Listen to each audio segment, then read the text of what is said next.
দুনিয়াদারি ভো। আসসালামু আলাইকুম ওয়া রাহমাতুল্লাহি ওয়া বারাকাতুহু। রহমতের এই ক্ষণে আপনাদের সকলকে জানাই মোবারকবাদ। যথারীতি হাজির হয়েছি রাসূল সাল্লাল্লাহু আলাইহি ওয়াসাল্লাম ও রমাদান নিয়ে। রমজান যখন আসে আমরা সবাই কিন্তু চেষ্টা করি একটা নতুন একটা রুটিনে জীবন সাজাতে। নতুন রুটিন নিয়ে আমরা খুব ব্যস্ত হয়ে পড়ি, কিন্তু রাসূল সাল্লাল্লাহু আলাইহি ওয়াসাল্লাম কী করতেন? তিনি কি তার জীবনের রুটিন পরিবর্তন করতেন? শুনবো।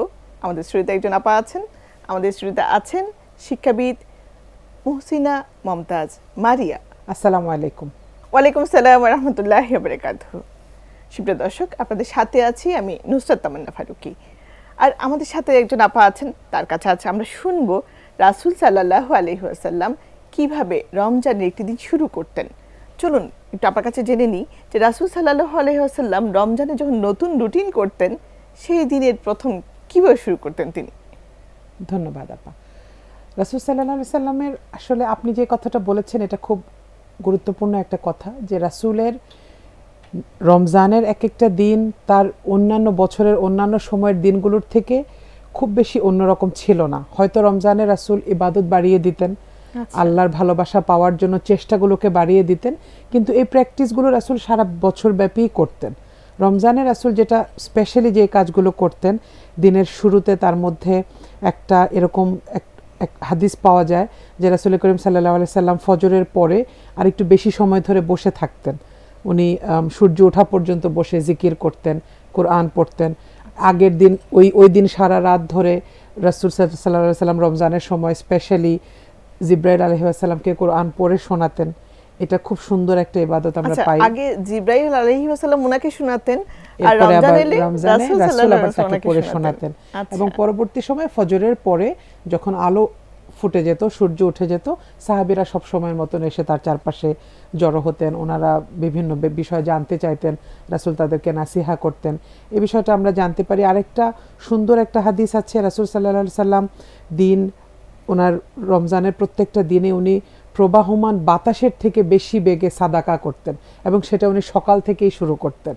এটা আরেকটা খুব সুন্দর একটা পরম উপদেশ হতে পারে। শুরু থেকে উনি সাদাকা করতেন। এবং এই উপমাটা আমার কাছে খুব ভালো লাগে, যে বাতাস যেভাবে প্রবাহিত হয়, বাতাস যেভাবে এক জায়গা থেকে আরেক জায়গায় চলে যায়, রাসূল তার চাইতেও দ্রুত গতিতে রমজানে সাদাকা করতেন। এই যে হাদিসটা বললেন, এটা কিন্তু আমরা সবাই মুখে মুখে বলি যখন রমজান আসে, কিন্তু আমরা প্র্যাকটিসটা ঠিক এভাবে করতে পারি না। হ্যাঁ, এটার জন্য আসলে এই জন্যই এই বিষয়গুলো, রমজানটা তো আসলে আমাদের জন্য একটা ট্রেনিং।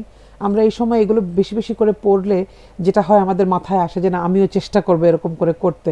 রাসূলের একজন উম্মত হিসেবে আমি রাসূলের মতন করে এই কালচারটাতে নিজেকে অভ্যস্ত করাবো। হয়তো আমিও দিনের শুরু থেকে একটু একটু করে সাদাকার নিয়ত করে শুরু করলাম। অল্প কিছু হতে পারে, আমার ঘরের পরিবারের সদস্যদেরকেও উৎসাহিত করতে পারলাম যে ফজরের সময় নিয়ত করো, আজকে কে কতখানি সাদাকা করতে চাও, কে কখন করতে চাও। সেভাবে আসলে রাসূলের এই সুন্নাহগুলো দিয়ে আমরা আমাদের রমজানের এক একটা দিন সাজাতে পারি। সুবহানাল্লাহ, যদি পারি তাহলে তো আসলে অসাধারণ একটা ব্যাপার হতো। জীবনের যে অনেক খারাপ দিক আছে, আমাদের সকালবেলা যে সাধারণত আমরা যখন উঠি, নেগেটিভ যত দিক আছে সেটা কিন্তু আমাদের মনে এসে যায়, তাই না? সমাজে একটা খারাপ বিষয় ঘটছে, তখন সকালবেলা উঠে আমরা নিউজটা অন করি, সেটাই চলে আসে। ঘরের মধ্যে কোনো অশান্তি চলছে, সেটা মনের মধ্যে চলে আসে।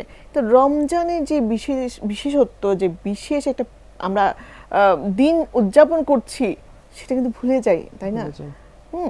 অন্যান্য দিন যেখানে নাস্তা নিয়ে ব্যস্ত থাকি, এদিন কিন্তু নাস্তাটাও থাকে না আমাদের। তাহলে আমরা কি নিয়ে ব্যস্ত হই? আমাদের সকালগুলো কিন্তু, যে আপনি বলছেন যে সাদাকা দিয়েও তো শুরু করতে পারি।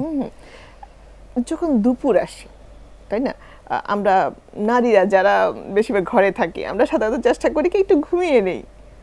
খুব প্রবণতা আমাদের মধ্যে। আসলে রাসূল সাল্লাল্লাহু আলাইহি ওয়াসাল্লাম তার দুপুরবেলা কিভাবে কাটাতেন?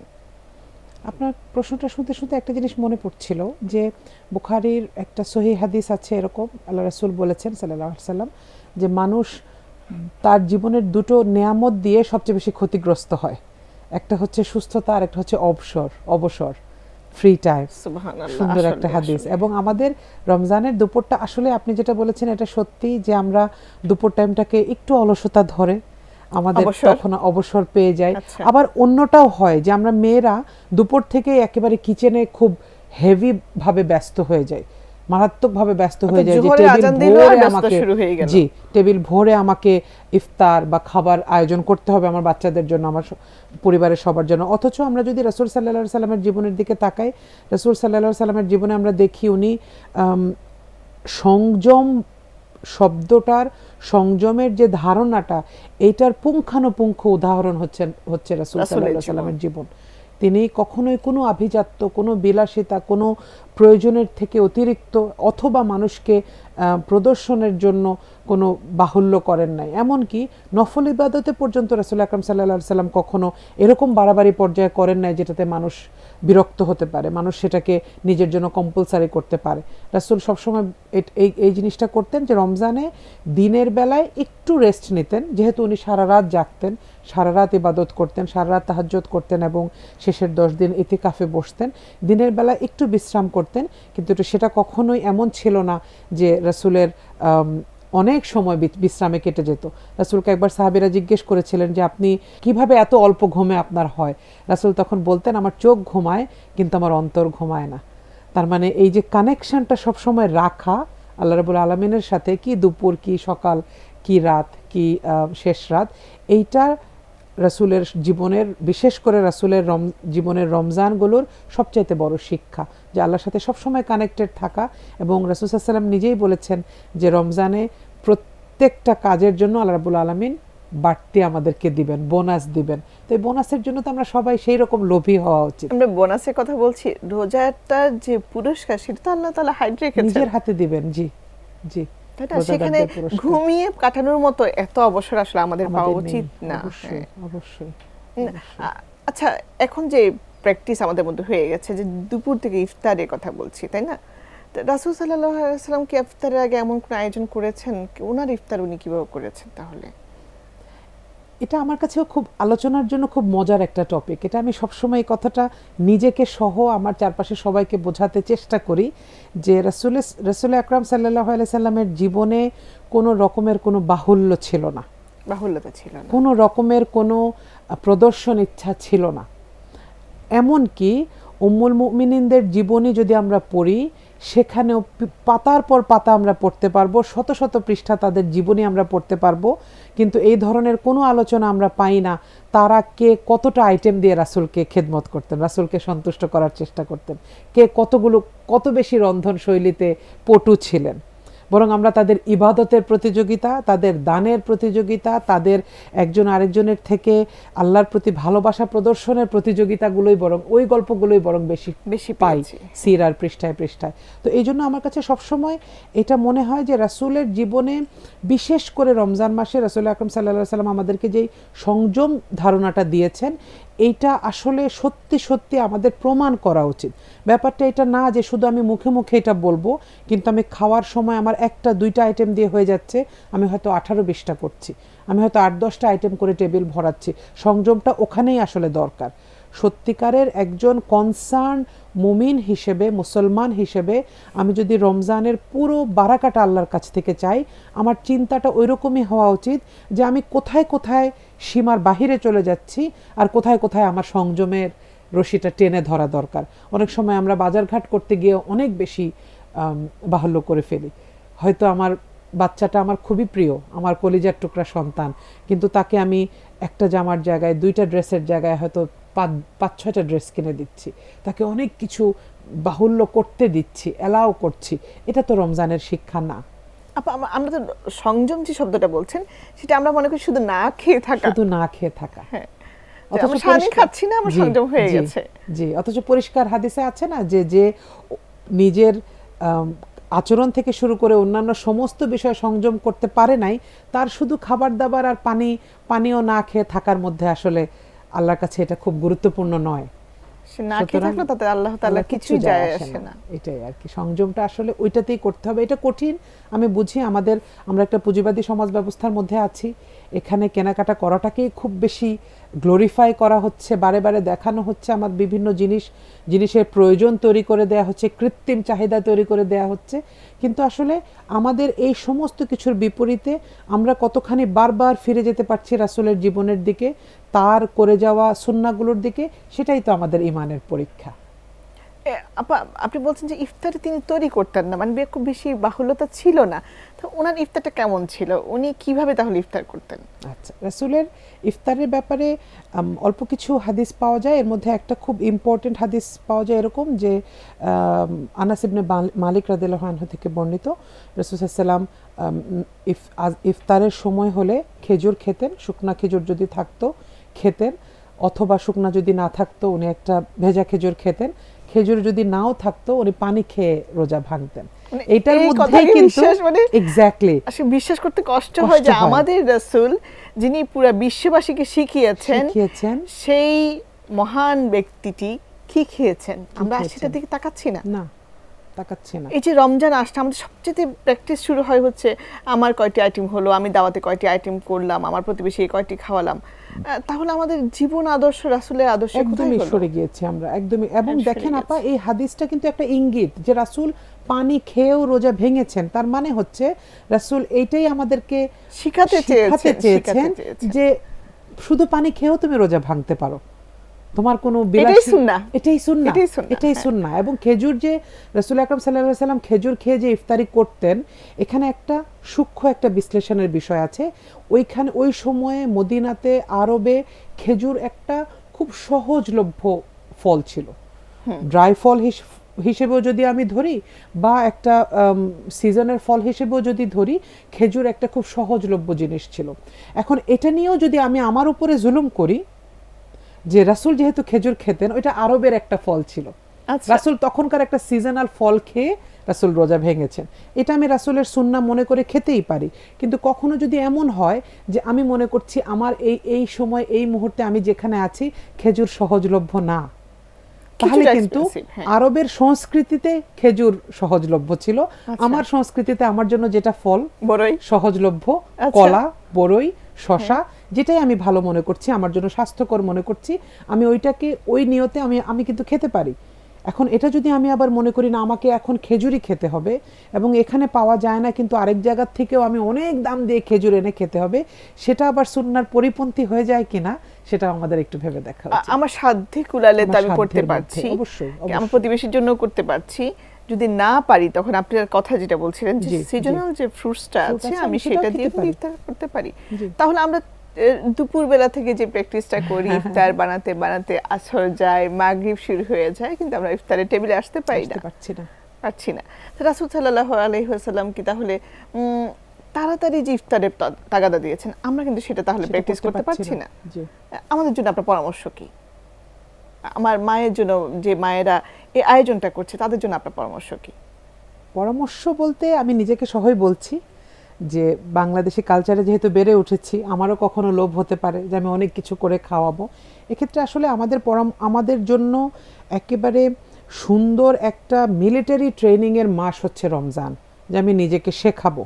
আমি প্রতিদিন, আপনি যেটা একদম শুরুতে খুব গুরুত্বপূর্ণ কথা একটা বলেছেন যে রমজানে আমরা আমাদের রুটিনের দিকে ফিরে তাকাই বারে বারে, যে আমার নামাজগুলো হচ্ছে কিনা, আমি সময় মতো দাঁড়াতে পারছি কিনা, আমার তাহাজ্জুদ হচ্ছে কিনা, আমি আর কোনো সাদাকা করতে চাই কিনা, আর কোনো ভালো কাজ করতে চাই কিনা, কোরআন পড়তে চাই কিনা। তো যেহেতু আমরা এটা নিয়ে কাজ করছি অলরেডি, রমজানে আমরা এটাও নিজেদেরকে প্র্যাকটিস করাতে পারি যে আমি যেই কাজগুলো মিনিমাম করতে হয় তার একটা লিস্ট করব, যে কাজগুলো যত বেশি পারি করব তার একটা আলাদা লিস্ট করব। আমি যত বেশি কিচেনে সময় দিচ্ছি, যত বেশি আইটেম বাড়ানোর দিকে সময় দিচ্ছি, তত বেশি আমার কিন্তু ক্ষতিও হচ্ছে। ব্যাপারটা কিন্তু এরকম না যে বেশি খেলে কি হয়, ক্ষতি তো আর হয় না, সেটা না, আমার শারীরিক ক্ষতিও হচ্ছে। আমি ভাজা পোড়া খাচ্ছি, আমার ডাইজেশন সিস্টেম রিভল্ট করে, আমার শরীর খারাপ হয়, পেট খারাপ হয়। বেশিরভাগ ডাক্তাররা এরকম বলেন যে রমজানে আর হচ্ছে কোরবানির ঈদে সবচাইতে বেশি পেশেন্ট আসে আমাদের কাছে যাদের হজমে সমস্যা হয়ে গিয়েছে, পেট অসুস্থ হয়ে গিয়েছে। তো এগুলো তো নিশ্চয়ই আমাদের অতিরিক্ত খাবারের কারণে হয়। তো এটার জন্য আমার ওদিক থেকে ইফতারেরও দেরি হলো, আমার ওদিকে আমি টায়ার্ড হয়ে গেলাম খাওয়ার কারণে, আমি ক্লান্ত ফিল করছি, আমার সুন্দর সময়টা নষ্ট হলো। আমি খুব তাড়াতাড়ি, আমার যেহেতু লম্বা নামাজ আছে ঈশার সাথে, আমি সেটাতেও দেরি করে দাঁড়াচ্ছি, আমি আরও বেশি ক্লান্ত হয়ে যাচ্ছি। আমার তারাবি শেষ করতে করতে হয়তো তাহাজ্জুদ আমি ঠিক মতো অ্যাটেন্ড করতে পারছি না, কাটছাট করে ফেলছি। হ্যাঁ, মন চাচ্ছে পুরোটা পড়ি, কিন্তু শরীর আমাকে দিচ্ছে না। আমি আবার তাহাজ্জুদও পড়তে পারছি না, শেষ রাতে গিয়ে ঘুমিয়ে যাচ্ছি। তো এই জন্য আসলে একটা বাজে অভ্যাস আসলে আরেকটাকে এফেক্ট করে। তো এই জন্য রমজানে আমাদের যেটা আসলে খাবার দাবারের ব্যাপারে সুন্দরভাবে, খুব স্বাস্থ্যকরভাবে, সংযমের সাথে, আমার পকেটের সংযম, টেবিলের সংযম, রান্নাঘরের সংযম, সময়ের সংযম, সব জায়গাতেই আসলে সংযমের প্র্যাকটিসটা হওয়া উচিত। এই যে সংযমের কথা বলছি না, সংযম বিষয়ে সুপ্রিয় দর্শক আসলে আমাদের কি ভাবনা উচিত? আমাদের ভাবনাটা থাকা উচিত সংযম বলতে সব জায়গায় সংযম, খাবারের সংযম, ব্যবহারের সংযম, তাই না? একটু আপার কাছে আসে। আপা, সংযমের পর যদি আমরা ইফতার দিয়ে রোজাটা ভাঙলাম, সংযমটা নষ্ট করলাম, তখন কি আমাদের সংযম শেষ হয়ে গেল? মানে রোজার এরপরে আমাদের কাজটা কি? সন্ধ্যায় যখন আমি রোজাটা ভাঙলাম, ইফতার করলাম, তারপরে রাসূল সাল্লাল্লাহু আলাইহি ওয়াসাল্লাম কি করতেন? না, সংযম তো অবশ্যই শেষ হয়ে যায় না, কারণ রাসূল সাল্লাল্লাহু আলাইহি ওয়াসাল্লাম বলেছেন যে ইফতার হচ্ছে রোজাদারদের একটা আনন্দের সময়, আনন্দের সময়, একটা আনন্দের সময়। রোজাদারদের এই আনন্দটাকে তো আমার উপভোগ করার অনুমতি ইসলাম আমাকে দিচ্ছে, তাই না? এখন সেটা যে টেবিল ভরে খাওয়া দিয়েই এই আনন্দটা উপভোগ করতে হবে ব্যাপারটা সেটা না। ব্যাপারটা হচ্ছে যে আমি, রাসূল সাল্লাল্লাহু আলাইহি ওয়াসাল্লাম বলেছেন না যে ঈমানের সাথে এবং ইহতিসাবের সাথে রোজা রাখা, এই কথাটা আল্লাহ রাসূল বলেছেন। তার মানে হচ্ছে ইহতিসাব মানে হচ্ছে আত্মসমালোচনা। আমার আসল আনন্দটা কখন হবে? যখন ইফতারের পানিটা মুখে দেওয়ার সাথে সাথে আমার মনে হবে যে আল্লাহ, আমি কি আমার রোজাটা ঠিক মতো করতে পেরেছি? আমি কি আজকে সব কিছু ঠিক মতো করতে পেরেছি? আমি কি আজকে আউয়াল ওয়াক্তে আমার নামাজগুলো পড়তে পেরেছি? আমি কি একটু কোরআন নিয়ে বসতে পেরেছি?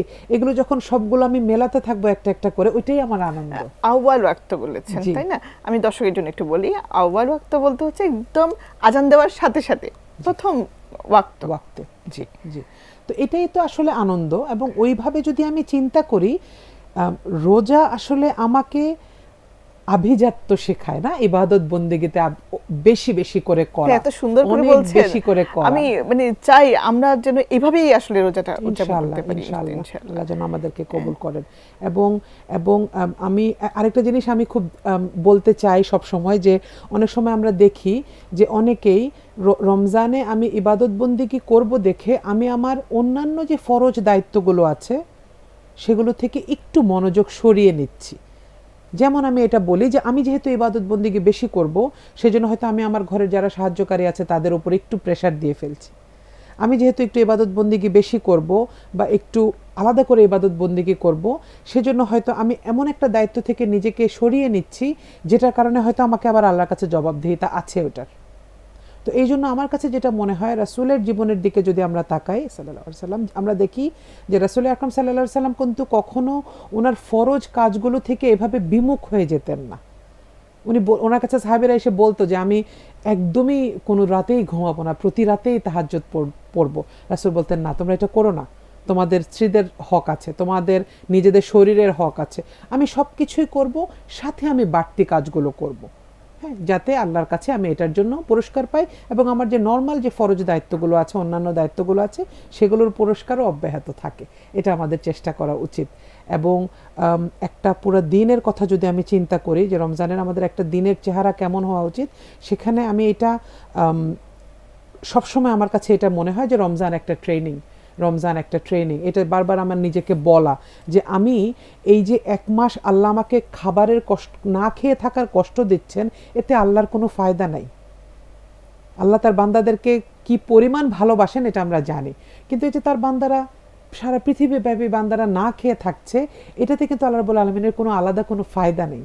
কিন্তু আল্লাহ আমাকে এটা এই জন্য শেখাচ্ছেন যে বাকি 11টা মাসও যেন আমি আমার নিজস্ব দায়িত্ব কর্তব্যগুলোর সাথে, এই যে আমি সংযমটা শিখছি, এই যে আমি কিছু সময় না খেয়ে থাকা শিখছি, কিছু সময় কিছু কিছু কাজ থেকে নিজেকে আটকে রাখতে শিখছি, বিরত রাখতে শিখছি, সেটা যেন আমি বাকি 11 মাস কাজে লাগাতে পারি ইনশাআল্লাহ।